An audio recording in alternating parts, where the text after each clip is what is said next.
Nah, ini Ramadhania, Naya, Restu, Jesse, tadi ke kamar mandi kayaknya. Fajar Rahman, Maharani Elvira. Jangan datikan kameranya ya.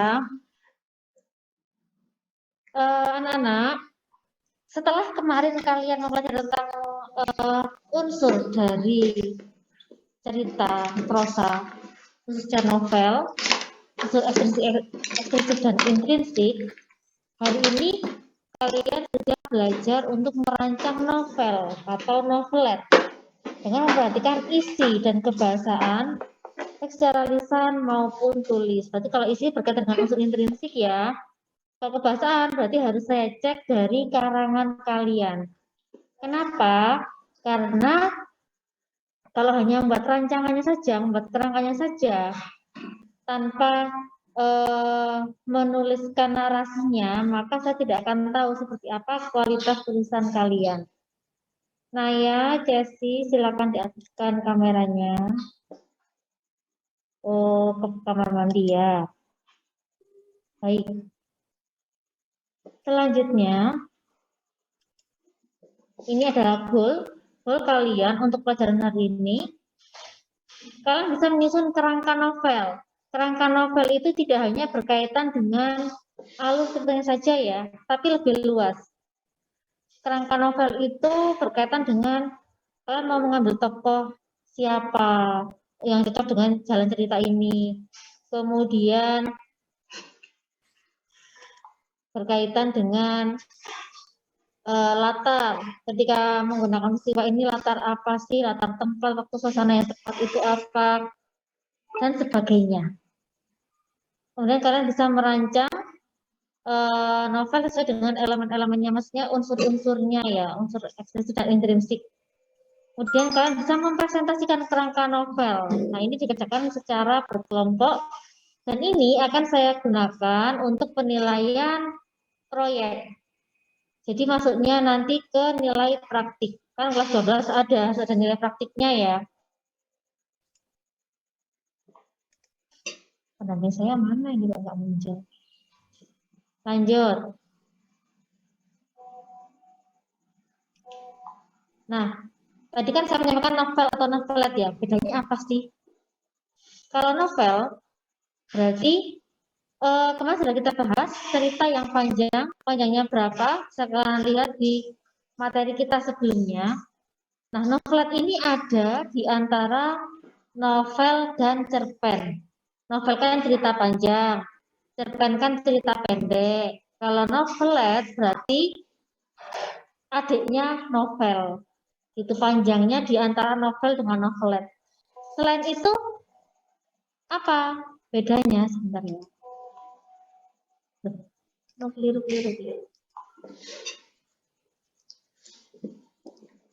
Nah, selain itu bedanya, kalau di novel, penyampaian ceritanya, kemudian penyampaian konfliknya, keruntutannya itu lebih hati-hati, lebih pelan.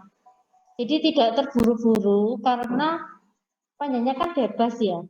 Tapi kalau novel kan ada keterbatasan jumlah kata, maka ada bagian-bagian yang anggap di skip seperti itu loh. Jadi lebih ringkas. Kalau dari jumlah konfliknya ya sama saja sebenarnya, cuma sama-sama kompleks. Novel juga kompleks, cuma dalam penyampaiannya ini lebih ringkas. Bisa meloncat-loncat ya jalan ceritanya. Nah, berarti hari ini tugas kalian nanti menyusun novelet saja ya, bukan menyusun novel. Berapa halaman sih untuk novelet? Kita tinggal lihat jenis ukuran kertas yang digunakan untuk novel itu ukurannya berapa. Makanya patokannya itu jumlah kata. Ini adalah untuk materi ini saya tidak lagi menjelaskan tentang unsur-unsurnya, tapi berkait dengan bagaimana sih cara kita menyusun sebuah cerita. Yang pertama kita harus memahami dulu genre cerita. Genre itu jenis, tipe atau kelompok sastra gitu. Maksudnya gimana? Ini juga bisa digunakan sebagai identitas ya. Identitas dari buku atau identitas dari pengarangnya sendiri. Kan kalian membaca novel Harry Potter. Ini berjenis novel Harry Potter ini berjenis misteri, misalkan seperti itu. Ini namanya identitas atau bisa menjadi identitas dari pengarang. Mungkin kalian pernah dengan nama ini yang suka membaca atau suka ke Gramedia, ke bagian buku-buku fiksi, sering sekali menemukan nama ini. Ini adalah penulis Teen Lead dan juga Ciklit. Ada juga sih penulis yang hanya nulis Teen Lead saja. Teen Lead itu termasuk genre ya. Tahu nggak genre itu apa? Teen Lead itu apa? Aduh. Ya, kalian terlalu banyak bersosmed, tapi kurang berliterasi sepertinya. Teen Lead ini novel yang berkaitan dengan kehidupan remaja. Coba sekali-kali kalau misalkan ke Gramet itu, kalian belok ke fiksi-fiksi. Setiap pengarang itu pasti memiliki karakteristik dalam tulisannya. Itu sudah saya bahas kemarin di ciri kebahasaan ya. Teen Lead itu berkaitan dengan kehidupan remaja, kalau ciri itu berkaitan dengan kehidupan di atasnya remaja atau dewasa. Kemudian, bagaimana cara kita menentukan genre untuk cerita kita nantinya? Yang pertama, kita lihat tema kita. Kalian mau mengambil tema tentang apa ya? Mungkin kalau untuk anak remaja, berkaitan dengan kehidupan anak remaja lah. Kalian misalkan ingin mengambil tentang persahabatan dan percintaan. Ya, genrenya masukkan aja ke cerita remaja atau teen lead. Gitu. Kalian ingin membuat cerita tentang yang sekarang cukup ngetren sih tentang psikopat misalkan, maksudnya kemana? Ya ke misteri gitu. Ini ada gambaran-gambaran untuk genrenya ya. Ini misteri, ini percintaan, persahabatan gitu. Kemudian latar belakang cerita. Ini saya contohkan. Misalkan kalian ingin mengambil cerita tentang kisah cinta di era 1920-an. Atau contoh realnya yang kemarin sempat kita bahas tentang tenggelamnya kapal Van der Wijk. Itu kan ada cerita cinta ya. Kemudian di situ cerita itu pada tahun 1930-an. Nah, itu bisa dikatakan sebagai historical romance atau kisah romantis bersejarah. Apakah ini kisah nyata? Ya tidak. Atau target pembacanya, kalian ingin memikirkan kira-kira nanti tulisan saya mau dibaca oleh siapa ya? Oh, saya ingin membuat cerita anak-anak, nanti target saya akan dibaca oleh anak SD sampai anak TK sampai SD, TK yang tingkat atas yang sudah bisa membaca misalkan, atau sampai SD tingkat 3 atau kelas 3. Nah, berarti mungkin cerita yang kalian buat harus disertai dengan gambar-gambar. Berarti namanya genrenya adalah cerita anak-anak. Gitu. Sekarang saya punya pertanyaan. Apakah sebuah novel, sebuah cerita itu bisa bergenre lebih dari satu? Bisa? Bisa. Kenapa?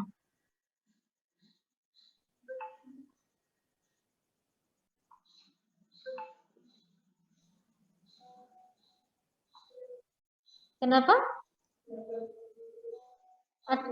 Oh, ada babaknya, dari babaknya. Oke. Ini itu sama dengan tema ya. Tema itu kan kita kalau melihat sebuah cerita ada tema utama, ada tema sampingan. Nah, seperti itu. Sama seperti genre juga seperti itu. Sebuah novel itu bisa bergenre lebih dari satu. Kalau misalkan tadi yang Harry Potter kan genrenya adalah misteri. Tapi apakah isinya hanya misteri saja? Tidak, karena di dalamnya ada cerita persahabatan antara Hermione, Ron, dan si Harry itu kan. Nah, berarti itu ada kisah remajanya. Lanjut, sekarang kita ke bagaimana cara menentukan ide cerita. Dari mana sih kita menemukan ide cerita? Nanti akan kita bahas. Intinya ide cerita itu tidak sama ya dengan tema. Ide itu kan luas. Sama seperti kerangka, karena ini berkaitan dengan kerangka. Luasnya itu bagaimana? Ide itu bisa berkaitan dengan kronologi ceritanya. bisa berkaitan dengan idenya nanti tokohnya dibuat seperti ini, berarti berkaitan dengan tokoh. Nanti kira-kira permasalahannya dibuat seperti ini. Nah, jadi tidak hanya berkaitan dengan alur ceritanya saja gitu. Ini berkaitan dengan genre, misalkan ini saya berikan contoh gendernya teen lead. Kenapa sih dari tadi kok Miss Diana memberikan contoh teen lead? Karena kan kalian anak remaja ya, pastinya kalian berkaitan erat dengan kehidupan kalian. Kira-kira ide ceritanya berkaitan dengan apa? Kisaran apa saja tentang kehidupan remaja, sekolah, percintaan, masa-masa puber, seperti itulah ya. Itu keluarga, ya seperti itu ya, berkaitan dengan anak-anak remaja.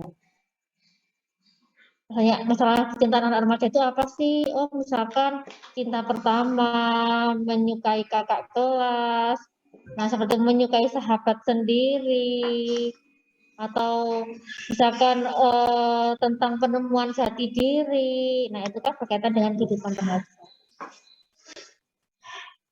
Nah, ini adalah cara-cara untuk menemukan ide. Dari mana ya kita menemukan ide? Apakah selalu dimulai dari tema? Tidak. Kita tidak harus selalu menemukan ide itu dari tema, anak-anak. Kita bisa menemukan ide itu dari tema, nggak usah kita bahas ya, karena ini sudah jelas. Karakter.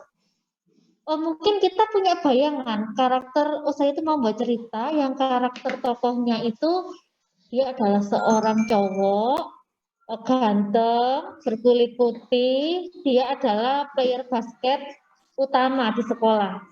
Kira-kira ceritanya saya buat seperti apa ya? Nah, baru saya akan menyusun jalan ceritanya. Nah, seperti itu. Kemudian latar, menemukan ide dari latar. Contohnya bagaimana? Misalkan, oh saya mau mengambil cerita latarnya di sekolah saja gitu kan, saya kan anak remaja nih, jadi menurut saya kehidupan di sekolah itu luas ya, tidak hanya isinya itu belajar, ke kantin, ya seperti itu saja. Karena latar sekolah itu nanti akan menimbulkan misalnya beberapa konflik, beberapa cerita, akan bertemu dengan sahabat, bertemu dengan lawan jenis yang menarik, misalkan seperti itu. Dimulai dari akhir cerita. Nah, kalau seperti ini, tentunya kalian sudah bisa mendapat gambaran nanti tuh endingnya mau saya buat seperti apa kan. Jadi ini kalau misalkan masuk ke cerita itu masuknya ke alurnya kilas balik atau flashback. Jadi kan sudah menyiapkan ceritanya seperti apa, baru nanti untuk bisa menuju ke cerita ini kalian baru mengembangkan peristiwa apa saja sih yang nanti bisa mendukung agar cerita ini agar menarik gitu. Agar mungkin orang lain itu terkecoh atau orang lain itu merasa penasaran dengan kenapa kok bisa detailnya seperti ini gitu. Daur ulang ide ini saya masukkan. Ini maksudnya bukan plagiasi ya, daur ulang ide itu. Karena beda. Kalau plagiasi berarti kalian betul-betul nyontek ngeblat, kalau bahasa Jawa itu ngeblat ya. Persis seperti aslinya, itu yang dilarang. Kalau daur ulang ide ini yang diperbolehkan. Kenapa? Karena tidak mungkin ya kita itu membuat sebuah cerita idenya 100% ide kita. Tidak mungkin. Pasti mungkin kita terinspirasi dari kisah orang lain, atau mungkin kita habis nonton film, kemudian tertarik, habis misalkan membaca Laskar Pelangi, itu kan Laskar Pelangi kita tentang pendidikan ya, bagi anak-anak di pinggiran itu seperti apa sih, gitu. Bagaimana sih perjuangan mereka, perjuangan para guru untuk menghadirkan pendidikan yang merata bagi anak-anak pinggiran di Belitung. Saya ingin membuat cerita seperti itu, tapi saya angkat cerita itu ke kota. Karena kalau mengambil pinggiran negara itu kan terlalu jauh dari jangkauan pikiran saya atau teman-teman saya. Jadi saya bawa ceritanya ke kota, latarnya kota, kemudian permasalahannya sama tentang pemerolehan pendidikan yang merata, tapi di sini tokohnya saya ganti. Saya ganti dengan anak-anak pinggiran, misalkan anak-anak pinggiran, anak-anak jalanan. Nah, pasti kalau sudah tokohnya diganti, pasti permasalahannya juga ganti kan? Tidak mungkin permasalahan anak-anak jalanan itu adalah masalah susahnya transportasi, kemudian akses jalan yang tidak memadai, kan jelas tidak ada kalau di kota masalah itu, pasti berkaitan dengan ekonomi, tentang intervensi atau masuknya apa ya pengaruh-pengaruh dari luar. Kan anak-anak jalanan itu pasti bergaul dengan orang yang lebih tua, dengan hal yang negatif. Nah seperti itu kan, tentang kenakalan remaja pasti itu masalahnya. Jadi ide yang kalian ambil itu sudah menjadi ide kalian kalau sudah kalian buat seperti itu. Kemudian hal-hal yang disukai oleh penulis, kalian nanti juga memiliki hal yang kalian sukai. Misalkan kalian punya mainan Tamagotchi, kalian tahu nggak Tamagotchi itu apa? Tahu ya, sekarang kayaknya mulai ngetren lagi ya. Tamagotchi itu zamannya saya SMA kelas 2 itu mulai ngetren. Jadi Tamagotchi itu kalau di game di HP itu namanya Pong itu loh, Rek. Tahu enggak? Yang kita memelihara hewan tapi melalui gadget itu, melalui gawai yang seperti itu. Nah, saya ingin membuat cerita yang berkaitan dengan itu. Enaknya tentang apa ya? Tokohnya bagaimana ya? Gitu. Ide itu dari mana saja? Dari permainan kata, dari lagu, nanti yang sering lagu-lagu, kalian mendengarkan lagu-lagu galau, kemudian kalian tertarik untuk membuat ceritanya, mungkin karena berkaitan dengan pengalaman pribadi kalian atau pengalaman yang pernah kalian lihat, itu silahkan, boleh kalian ambil. Ini kalau ada sebagainya, berarti ada banyak cara untuk menemukan ide. Sekali lagi tidak harus dari tema dulu. Kita ambil dari hal-hal yang ada di lingkungan kita yang mudah kita akses seperti itu. Jadi jangan menutup pikiran ketika saya membuat novel ini apa ya, temanya apa. Kalau misalnya bingung temanya ya kalian ya saja apa yang di sekitar kalian. Kadang ketika saya melihat meja gitu, saya tiba-tiba kepikiran muncul ide untuk membuat sebuah cerita yang berkaitan dengan meja. Misalkan meja ini kosong, kemudian saya anggap bahwa itu dulu adalah posisinya siswa yang paling pandai di kelas ini. Apa yang terjadi pada anak ini? Nah, itu sudah bisa kita kembangkan sesuai dengan kreativitas kita. Lanjut ya. Ini maaf ya, ini bukan tema tapi ide. Nah, setelah kita menemukan ide, apa yang kita lakukan? Kita nulis ide kita ya. Jangan kepedean untuk nggak usah saya tulis juga nggak apa-apa, nanti pasti saya ingat. Jangan, karena manusia itu ada banyak yang perlu dipikirkan. Ada kalanya manusia itu lupa, jadi tulis saja idenya. Karena ada juga kan orang yang mengatakan seperti ini, aduh saya nggak suka nulis data-data seperti ini, membuat kerangka seperti ini, karena mungkin membatasi kreativitas atau gimana gitu. Memang ada yang seperti itu, tapi saya anggap karena sebagai penulis pemula, mayoritas ya sebagai penulis pemula, jadi kerangka itu penting sekali. Kemudian nanti kalau kalian mau jalan tugas ya harusnya dengan kerangka. Nah setelah kita menemukan ide, nah baru seperti tadi yang sudah saya jelaskan, kalian membayangkan, saya melihat meja, kemudian saya membayangkan ada apa ya dengan meja itu ya, enaknya saya baca cerita seperti apa ya. Nah itu misalkan itu adalah meja siswa yang dulu terkenal cerdas dan terkenal paling pintar di kelas ini. Kemudian kita gambarkan masalahnya, ada masalah apa, kemudian karakternya bagaimana, apa mungkin dia pindah sekolah, apa mungkin bagaimana gitu. Menentukan latar, intinya di sini adalah kita sudah merancang kerangka. Ingat, kerangka itu tidak hanya berkaitan dengan alur kronologis ceritanya saja, tapi apapun yang bisa yang bisa mendukung jalan cerita itu, memberikan gambar tentang jalan cerita itu, kita masukkan ke kerangka. Contohnya yang di karakter, masalahnya bagaimana, masalahnya nanti misalkan masalah pribadi atau masalah dengan orang lain ya gitu. Silakan nanti dipikirkan. Ini juga nanti dikerjakan bersama kelompok. Kalau karakter, saya kira untuk jenis-jenis karakter tidak perlu saya jelaskan karena kalian sudah mempelajarinya kemarin. Saya di sini hanya menjelaskan tentang beberapa hal, yaitu yang pertama menciptakan karakter. Kalau kita mau menentukan karakter itu gimana sih? kita lihat dulu ceritanya itu mau dibuat seperti apa. Untuk cerita yang sesuai dengan keinginan kalian, kira-kira tokoh atau karakter yang pas itu yang seperti apa? Butuh berapa tokoh untuk membawakan cerita ini? Gitu.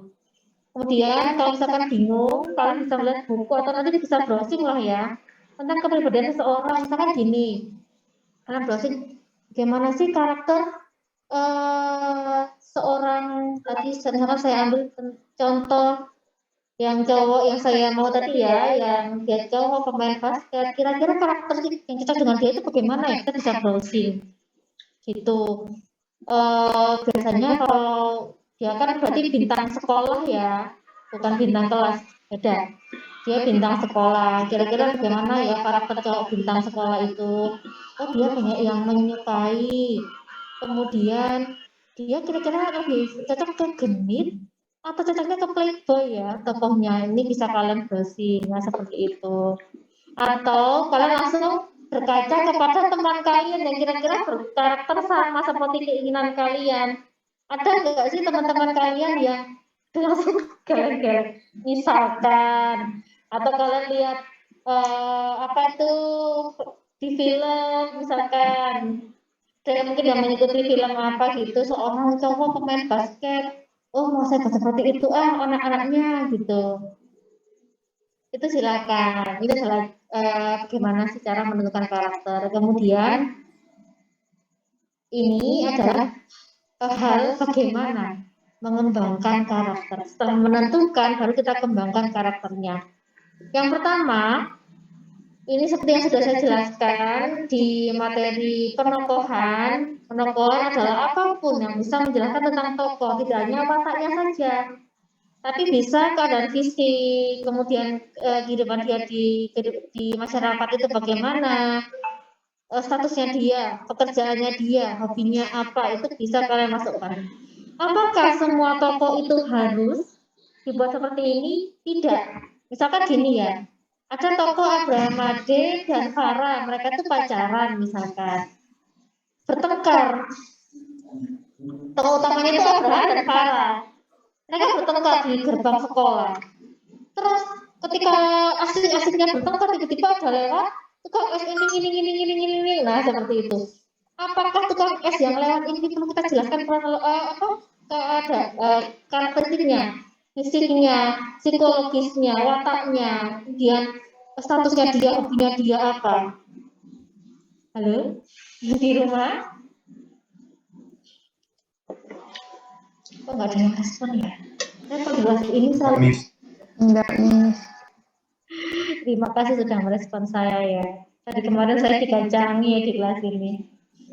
Oke, memang tidak ya. Kenapa? Karena dia hanya muncul gitu saja. Kecuali kalau tukang es lewat ini memang sering sekali muncul atau dikenal oleh tokoh-tokoh utama atau tokoh sampingan yang penting, baru perlu kita gambarkan gitu. Intinya gini, tokoh yang sering muncul, tokoh utama dan tokoh sampingan ya, itu sebaiknya kalian gambarkan secara detail yang berkaitan dengan fisiknya, wataknya, dan kehidupan sosialnya dia bagaimana. Nah ini, memberikan sifat negatif pada karakter positif dan sebaliknya. Jadi kalau tokoh itu kalau baik jangan baik semuanya. Kalau jahat jangan jahat semuanya. Kenapa? Kan ini kehidupan nyata, tidak ada manusia yang sempurna. Novel, cerpen adalah gambaran kehidupan kita. Gitu. Misalnya kalian punya teman ini baik, apakah dia baik terus? Mungkin tidak. Misalkan ada tokoh gimana ya? Oh jahat, tokoh jangan jahat deh, tokoh yang negatif. Misalkan dia sering terlambat sekolah, jarang mengumpulkan tugas. Apakah semuanya perlu kita sampaikan buruk? Dia tidak ganteng misalkan. Ya tidak, berarti dia ada positifnya misalkan. Oh, tapi ternyata dia ganteng. Oh, ternyata walaupun dia tidak ganteng, ternyata dia itu perhatian loh sama teman ketika ada teman yang sakit.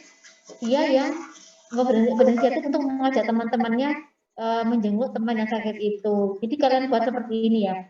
Tokoh kalau baik jangan baik semuanya. Berikan sentuhan negatifnya agar tokoh itu nampak nyata. nampak hidup gitu, karena dia itu bukan malaikat, ini hanya gambaran manusia saja. Beda kalau malaikat ya. Kemudian selanjutnya adalah menghindari tokoh stereotip atau klise. Tokohnya itu aja.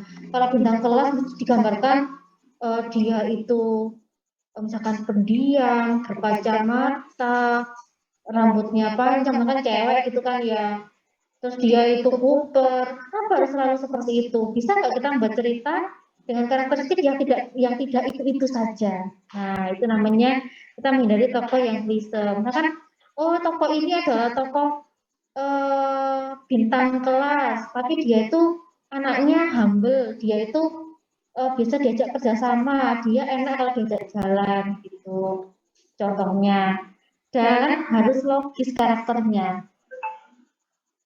Tiba-tiba kalau membuat cerita kisah seperti gambaran ya nyata lah kehidupan nyata seperti ini, sebenarnya digambarkan bahwa tokoh ini datang dari luar angkasa. Ya wis rusak ceritanya, sudah tidak masuk akal kecuali kalian membuat cerita fantasi, itu baru boleh. Atau temannya itu ternyata adalah seorang time traveler gitu, seorang penjelajah waktu, ya tidak mungkin. Jadi buatlah cerita yang masuk akal. Kalau dia seorang anak petani, kemudian dia suka memakai barang-barang branded luar negeri, ya tidak masuk akal juga. Namanya petani ya, di desa, barang-barang branded itu aksesnya juga agak sulit gitu. Kecuali kalau memang misalkan si tokoh ini adalah seorang anak juragan tanah, mungkin bisa. Ciptakan karakter itu berkembang. Ada perubahan tokoh. Kelihatan ya di belakang. Besar loh ini. Ciptakan karakter berkembang. Kemarin sudah kita pelajari ya, karakter berkembang itu seperti apa ya. Ada perubahan watak, ada perubahan perilaku. Misalkan si tokoh ini awalnya dia adalah orang yang tidak baik.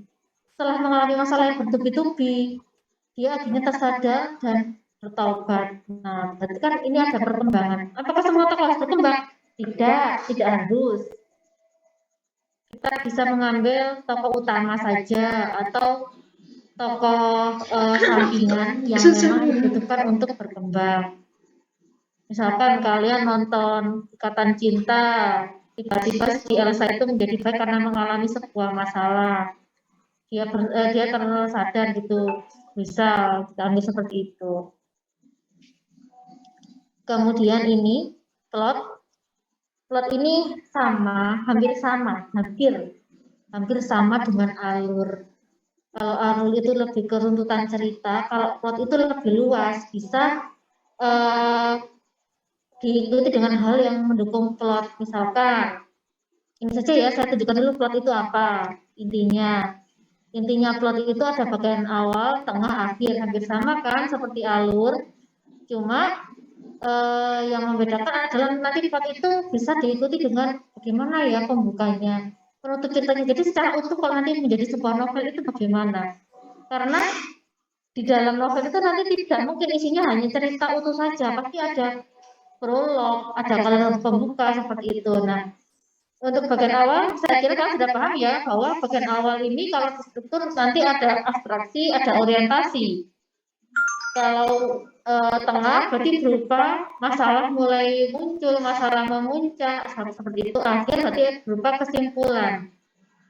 Intinya seperti ini, saya kira sudah paham lah semuanya bahwa cerita itu seperti itu. Semua bagian cerita itu penting. Hal bagian awal dalam cerita pentingnya apa? Untuk ini orientasi, abstraksi. Nah, itu pentingnya untuk menjaga perhatian pembaca. Jangan sampai kita membuat awal cerita yang biasa-biasa saja sehingga pembaca itu malas untuk membaca cerita kita. Caranya bagaimana? Ya, caranya nanti mungkin kita akan memberikan apa ya, semacam misteri di bagian awal cerita itu, atau menggambarkan karakter tokoh utama, dia itu tiba-tiba berperilaku misalkan si A membanting pintu, kemudian melemparkan tasnya ke meja, kemudian dia lemparkan sepatunya kemana gitu. Ada apa sih? Pasti membaca akan seperti ada apa gitu. Ini adalah fungsi bagian awal cerita. Isinya abstraksi atau dan orientasi. Abstraksi boleh ada, boleh tidak. Tapi abstraksi menurut saya penting sih untuk menjadi perhatian pembaca karena memberikan gambaran keseluruhan tema novel atau novelet ya. Kemudian ada prolog. Nah, prolog ini adalah gambaran cuplikan adegan dari masa lampau atau sebaliknya. Kalau prolog kira-kira berapa halaman ya? Berapa panjangnya ya? Jadi satu halaman cukup gitu, tapi untuk tugas kalian nanti saya minta 2 paragraf aja deh cukup gitu. Kalimat pertama. Nah, kalimat pertama ini bisa berupa quote-quote, quote-quote atau cuplikan lagu yang penting untuk cerita itu, atau betul-betul kalimat pertama dari kronologi ceritanya. Misalkan door, itu adalah kalimat pertama. Made mendengar ada suara dentuman yang begitu keras di luar jendelanya. Dia ingin mengintip, tapi takut bukannya ini sudah tengah malam dan sebagainya. Mungkin itu diarahkan ke cerita misteri.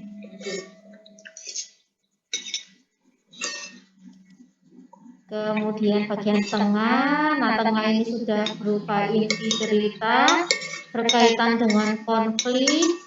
Kadang begini, ketika seseorang sudah serius untuk menulis cerita di bagian awal, terlalu detail di awal, bisa saja di bagian tengah cerita ini sebenarnya sudah merasa bosan. Makanya saya minta kalian untuk nanti menyusun sebuah kerangka. Jam berapa sih, Rek? Kok ini masih jam 9.30 aja? Bener nggak sih? Oh iya, bener sih. Itu sampai jam berapa? Oh, 10 menit lagi. Cepat kalau gitu. Intinya ya di bagian tengah ini berupa inti dari cerita, berisi konflik. Nanti setelah ini akan kita bahas tentang konflik. Jadi, kita harus betul-betul sabar dalam menulis bagian tengah ini. Kalau misalkan kalian sudah merasa bosan menulis di bagian tengah, berhenti dulu, ambil waktu untuk istirahat, untuk untuk menyusun di bagian tengah ini. Kenapa? Semua permasalahan, semua konflik di bagian tengah ini harus disampaikan secara hati-hati, secara pelan, karena harus ada dramatisnya, kemudian harus betul-betul kena ke emosinya pembaca. Itu kadang itu ya saya temui memang seperti saya pun juga sering ketika saya terlalu pede tidak membuat kerangka, saya asik membuat cerita di bagian awal, kemudian di bagian tengah sudah mulai bosan. Padahal ini penting. Nah, berkaitan dengan dialog juga. Karena trauma untuk membuat narasinya, maka saya banyak memasukkan dialog-dialog. Ini kan novel, bentuknya prosa, narasi. Jadi utamakan cerita kalian itu berupa narasi. Fungsinya dialog itu hanya sebagai penguat dari cerita. Itu anak-anak. Untuk membuat cerita itu nampak dramatis. Misalkan tadi itu Made mendengar suara ini, kemudian Made bicara suara apa ya itu. Nah, itu untuk menguatkan cerita saja. Jangan isinya itu dialog saja, karena ini bukan naskah drama ya, ini naskah narasi. Kemudian di bagian akhir, oh iya, tadi konfliknya ya, bisa kalian pilih. Dan nyambung si konflik itu nyambung dengan bagian tengah. Ada konflik batin, berarti permasalahan dihadapi oleh tokoh itu sendiri dengan dirinya sendiri. Dia ada masalah pribadi apa. Konflik fisik personal. Fisik personal itu contohnya tadi yang Abraham dengan si Farah bertengkar. Sepasang kekasih bertengkar di depan sekolah itu konflik fisik personal karena antara person dengan person, orang dengan orang. Kalau eksternal berarti seseorang dengan masyarakat umum atau dengan kelompok tertentu. Cara menentukan konflik ya seperti inilah, bisa kalian baca. Kalian menentukan tujuan dari karakter itu untuk apa. Kan ada karakter yang membawa mengemban tugas sebagai karakter antagonis, protagonis, dan pritagonis. Buatlah konflik dari karakter-karakter itu. Kemudian bagaimana, misalkan karakter utamanya dia kan yang mengemban tema ya, mengemban amanat. Nah, untuk mencapai masalah itu apa yang harus dia lakukan? Gitu. Kemudian kira-kira masalahnya apa, rintangannya apa, antagonisnya melakukan apa gitu. Klimaks.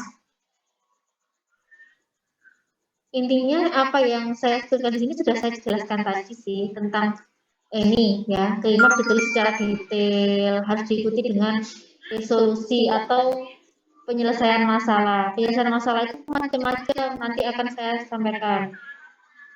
Kemudian harus membangun emosi. Nah, kan berkaitan dengan tadi kan, dengan bagian inti, karena ini adalah bagian dari tengah cerita atau inti cerita.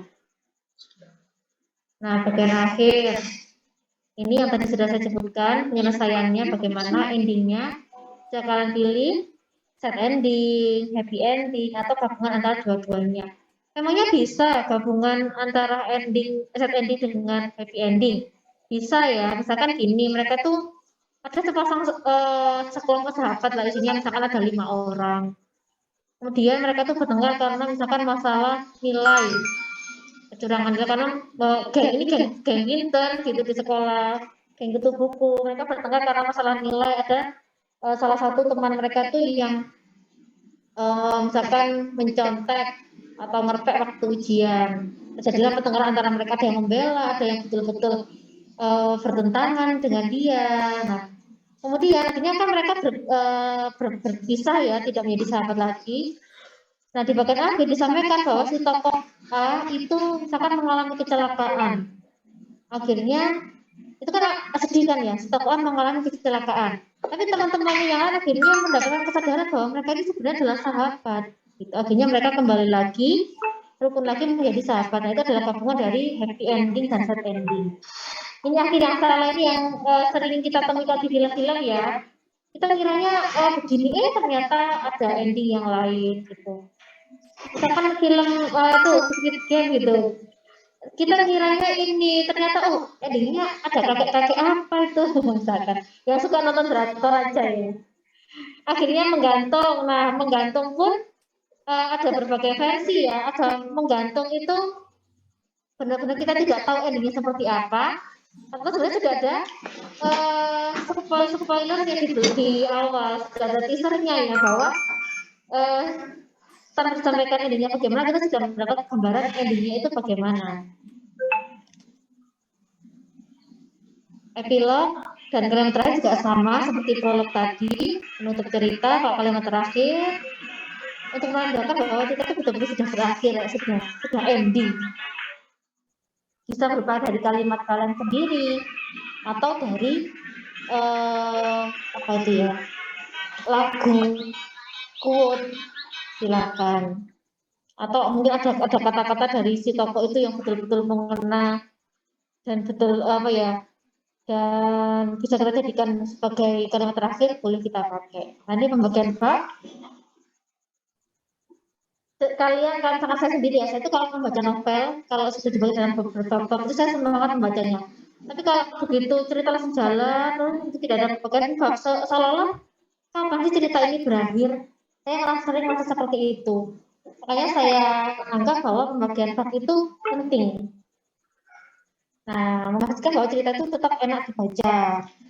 Kadang gini kan, ketika ganti bab, sudah ganti, kalau apa ya, kalau kita kayak ganti scene gitu ya, sudah ganti jalan cerita. Nah, itu yang buat orang tuh penasaran. Berapa sih jumlah bab untuk tugas kalian nanti? Minimal sudah dengan jumlah anggota kelompok. Kalau mau lebih, misalkan saya mau dua-dua, berarti tiap anggota kelompok itu mengerjakan 2 bab. Ini terakhir dari saya. Nanti silakan kalian cek GC. Bentar, saya bukakan GC-nya. Saya jelaskan tugasnya.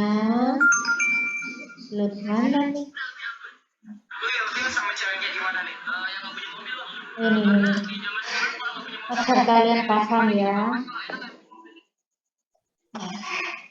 Oh, belum saya share screen juga. Ini adalah tugas yang saya share di Google Classroom. Di rumah sudah bisa melihat ya. Sudah, Miss. Oh, jadinya seperti ini ya. Di saya itu ini kolom. Mungkin kalian download nanti tidak seperti ini. Nanti di download ini ya, jangan open with Google Doc. Nah, yang pertama kalian tentukan genre dan tema cerita kalian apa. Nah, ini prolognya ini dikerjakan bersama kelompok karena jumlah anggotanya itu ada 5 sampai 6. Jadi gini untuk pembagian kelompok. Bagilah kelompok di kelas kalian menjadi beberapa kelompok yang anggotanya 5 sampai 6. Jadi jangan langsung gabung langsung 6. Nanti saya takutnya ada 3 atau 2 orang yang tidak punya anggota kelompok. Kalian harus memperhatikan anggota kelas kalian yang lainnya ya. Pastikan semua anggota kelompok, semua anggota kelas dapat kelompok dan jumlah anggotanya itu antara 5 sampai 6 gitu. Nah, silakan nanti prolognya kan minimal 2 paragraf. Kalau jumlah anggota kelompoknya itu ada 5 atau 6, berarti prolognya itu misalkan paragraf pertama yang membuat siapa, paragraf kedua yang membuat siapa gitu. Silakan dibagi ya, ini prolognya berapa orang, yang buat epilog berapa orang gitu. Atau ada yang membuat ini prolognya 2 orang, ini 2 orang. Kalau bentuknya jelas ini ada hanya 1 orang saja ya. Nah, kemudian ini jadi gini, sebelum kalian buat kerangka, kalian bagi tugas dulu dengan kelompok kalian, diskusi, brainstorming, enaknya ceritanya seperti apa ya? Seperti ini kita gini, jadi baru kalau satu dikerjakan oleh 1 orang. Ingat, ini adalah keseruan cerita. Jadi untuk bab 1 jangan sampai diisi mulai dari abstraksi sampai koda, jangan. Karena kan koda letaknya ada di bab terakhir gitu. Silakan dibagi. Oh, bab 1 enaknya apa? Oh, mungkin bab 1 enaknya ini apa ya, awal-awal masalah kemudian sampai ini dan masalah semakin besar itu ada di bab 2. Kemudian masalah memuncaknya itu ada di bab 3 dan bab 4. Sayangnya di bab 6 atau bab 5 gitu, terserah sesuai dengan jumlah anggota kelompoknya. Ini saya buatkan kolom-kolom, ini ada 4, bisa kalian tambahkan. Misalkan kronologinya, sepasang kekasih bertengkar di depan gerbang sekolah. Tokohnya siapa? Kalian sebutkan. Tokoh yang kalian ambil itu siapa saja. Latarnya, latar waktu, tempat, suasananya, silakan dituliskan. Latar waktunya siang hari atau sore hari pulang sekolah. Latar waktunya, latar tempatnya gerbang sekolah. Latar suasananya bagaimana? Tegang misalkan atau sedih gitu. Boleh kalian ambil. Nah, untuk pengumpulannya ini kapan? Pengumpulannya ini maksimal adalah hari Kamis depan, minggu depan, jam 8 pagi. Gitu. Kemudian untuk yang presentasi itu bagaimana? Karena presentasi ini saya gunakan untuk nilai ujian praktik, jadi silakan ya nanti kalian jelaskan secara berkelompok dengan bahasa yang komunikatif. Anggotanya 5 orang, nanti 5 orang itu yang gantian presentasi. Nanti linknya dikumpulkan di GC yang tadi, yang di pertemuan 11. Waktu pengumpulannya kapan? Masih lama, sampai semester depan. Mungkin awal Januari atau akhir Januari nanti saya umumkan di kelas. Jadi kalian punya banyak waktu untuk rekaman. Hai, kami dari kelompok 5, kami ingin ingin mempresentasikan tentang novel kami yang berjudul apa.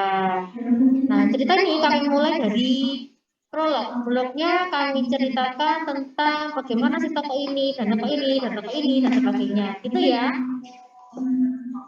Tuh. Sekian dari saya. Kalau ada pertanyaan boleh WA saya ya.